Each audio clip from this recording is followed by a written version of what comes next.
right now there's been a lot of things going. Ever since Medjugorje, there's been like a whole resurgence of visionaries in the United States, and even in Cincinnati we have a whole big thing going on of visionaries and stuff like that. I think it's good to try and use some spiritual discernment, and a simple test would be, is it consistent with the Scripture, or are you hearing weird stuff? Like I heard of a visionary in Long Island, I believe it was, that said that Jesus wasn't the Christ and stuff like that. Well, that doesn't pass the smell test. You can, like, walk away from that one. I mean, when the minute a visionary says they don't like Jesus, it's like, they're out of it. Another thing is, what are they advocating? Like in Medjugorje, what I understand is that the vision is advocating conversion and prayer. So would that be of God or of the devil? Let me see. Right. So you look at, is it consistent with the Bible and what the Bible teaches, and is it advocating good, or is it advocating harm? And that would be a good test of it. But you wrote in your book that God has sent throughout the ages emissaries of different sorts. It could be the Blessed Mother, it could be anybody, to help bring us back to Jesus, to God. Yep. Many of them, and even us, have been touched by them and didn't even know it. Like, how many of us, the faith that we have, we caught from like a grandmother, for example, or an aunt, or a Sunday school teacher? So you know what I mean? In a sense, God has inspired those people to be that special emissary to us. But God is working. I asked, why doesn't God do something really big and convince everybody and put it to rest? And my idea was like sort of turn the sky orange, and then like in flaming letters, believe in God or else, or something like that. And I mean, who could dispute it? Right.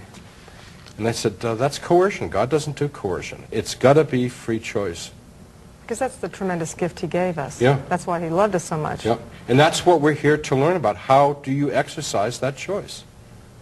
And every minute of the day is an opportunity to make those choices. But obviously, and people would argue, everything you need to know is within that Bible. As he said, everything to convert is in the Bible, but he gave you this experience. You're back, you're talking to people about it, which will probably save who knows how many souls out there through your books. Well, I hope one at least. And through maybe this program. Yeah.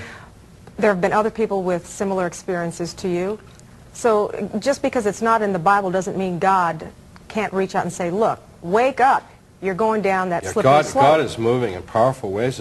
They told me that this was a time of great spiritual awakening, because God does not want to punish us or condemn us. God wants conversion, to be the people of God that God created us to be. So God is moving in powerful ways. Near-death experiences is just one tiny little way that God is working, but there's all kinds of things going on in terms of charismatic renewals in the churches and things like that. It's just endless, the way that God is stirring things up. But what's the reception to these things?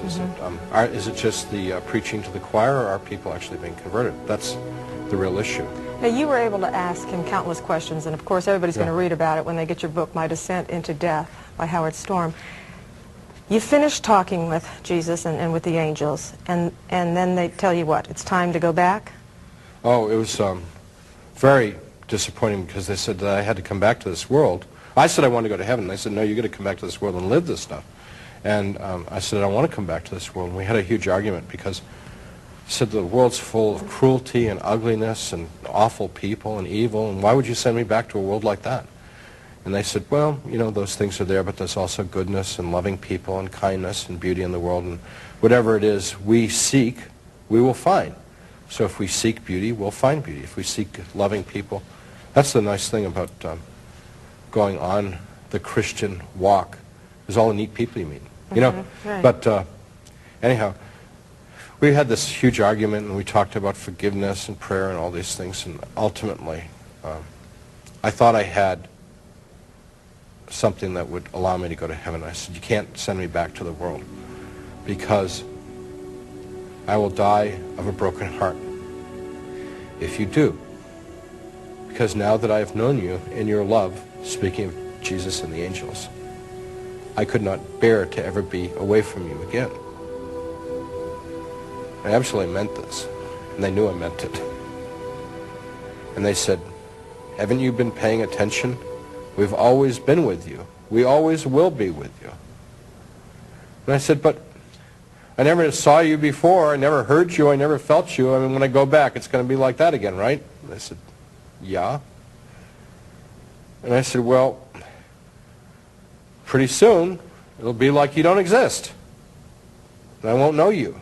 And I said, but there is a way to know us. And I said, how? And I said, that if I prayed, if I confessed my sins, which I like to think of as coming clean with God, you know, just laying your cards out on the table, you know, and prayed to God and left time to listen and feel God, which is like, be quiet, be still, you know, wait on the Lord. I said, sometimes you would know we're with you. And they've kept that promise. And so sometimes I feel their presence. So I've had some experiences too, but... So you said, okay, then I think I can go back? Yeah. And then? And with that, I was back. And to my horror, I was right back in that body that had been in such terrible shape.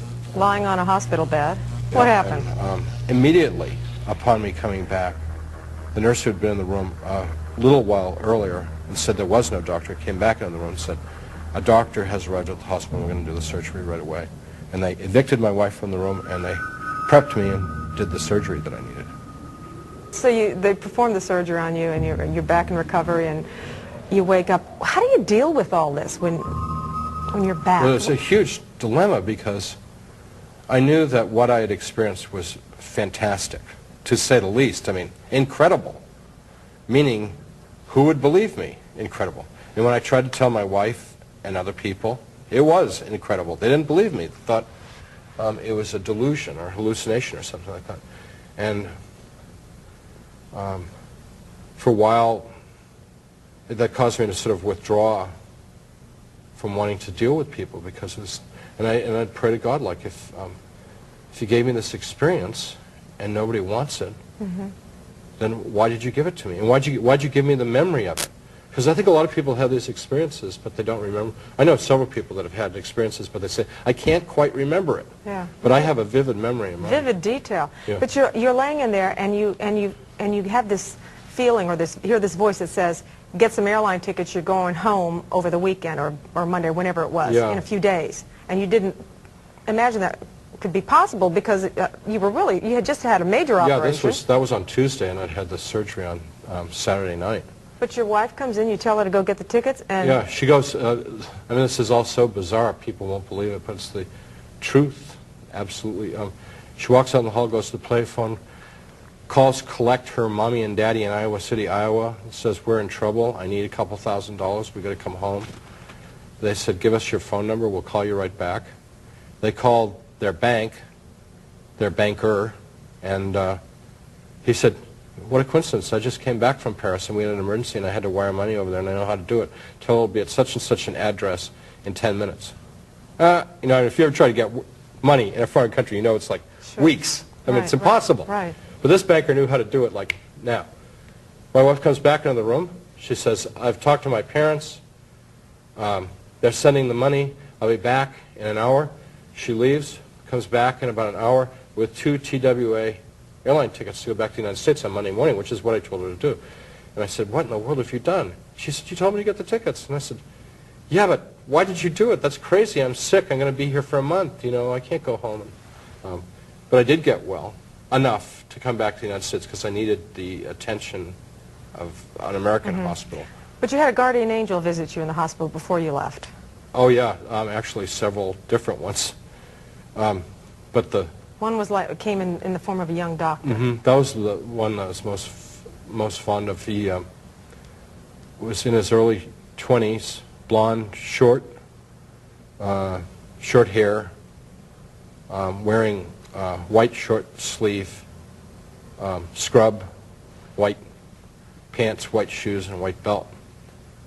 And we had a long conversation, but basically he told me that he was going to watch over me, but I might never see him again, which I thought was pretty weird. Like, and he walked into the room, it lit up, it was bright. Yeah. And when he left... The room went back to dark again.